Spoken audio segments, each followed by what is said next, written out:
আসছি আবার একটা মিনি ব্লগ নিয়ে। ইয়েস, আমি মিনি ব্লগ করা বন্ধ করে দিয়েছিলাম। আমার আইডিতে এখন ফানি ভিডিও দেখতে পাবে হয়তো। তো আজকে আমাদের পাড়ায় একটা কাকুর বিয়ে ছিল, তো বিয়েতে মেন কোর্সে খাবার দাবার নিয়ে একটু ভিডিও করবো ভাবলাম, তাই ব্লগ বানালাম। তো মেনু কার্ডটা তোমাকে দেখিয়ে দিলাম, দেখে নিও। তো মেন কোর্সে বসে প্রথমে পড়ে গেছিল লেবু, vegetable chop, salad and sauce. সসটা আমি অ্যাড করেছি নিয়ে নি। তো তারপরে ভেজিটেবল চপটা ভেঙে খেয়ে দেখলাম, সত্যি হেভি স্বাদ ছিল। ঠিক আছে, শীতকালে অনেক সবজি দিয়ে করা হয়, বাট এখন তো শীতকাল নয়, তবে হেভি পরিমাণ স্বাদ ছিল।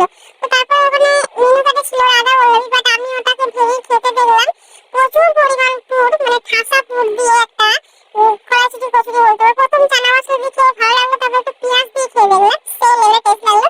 then একটা আলু আলু সবজি ছিল, কি বলবো, একটু জুসি জুসি টাইপের। তো তারপরে এসেছিল সাদা ভাত, বাট আমি সাদা ভাত মানে নিইনি। তো আমি শুধু মাছ নিয়েছিলাম, মাছটা হেভি ফ্রেশ ছিল আর খুব সুন্দর কড়া করে ভাজা ছিল। তো তারপর মাছটা দিয়ে রান্না করলাম, চালাম। দেন ফ্রাইড রাইস এসছে বলে সামান্য একটুখানি নিয়ে চিকেন দিয়ে টেস্ট করে দেখলাম, আমার খুব একটা মনে ধরলো না। তাই আবার ওই রাধা বল্লভী বলো বা কড়াইশুঁটি কচুরি বলো, ওটা দিয়ে আবার খেলাম। তো আমি দুনিয়া একটু খাওয়ার রিভিউ নিলাম। দেন আমি ফার্স্ট থেকে লাস্ট পর্যন্ত শুধু কড়াইশুঁটি কচুরি চালাচ্ছি। দেন ভাবলাম চিকেন দিয়ে মানে রাইস যখন ভালো লাগলো না, কড়াইশুঁটি কচুরি দিয়ে আবার একটু খাওয়া যায়। তারপর একটু খেলাম। আর মাছ খেয়েছিলাম আমি 3 পিস। ঠিক আছে, তো তারপর একটু চাটনি চলে আসলো, চাটনি সামান্য একটুখানি নিয়ে পাঁপড় দিয়ে এইভাবে খেতে কাকে ভালো লাগে বলবে, আমার খুব ভালো লাগে।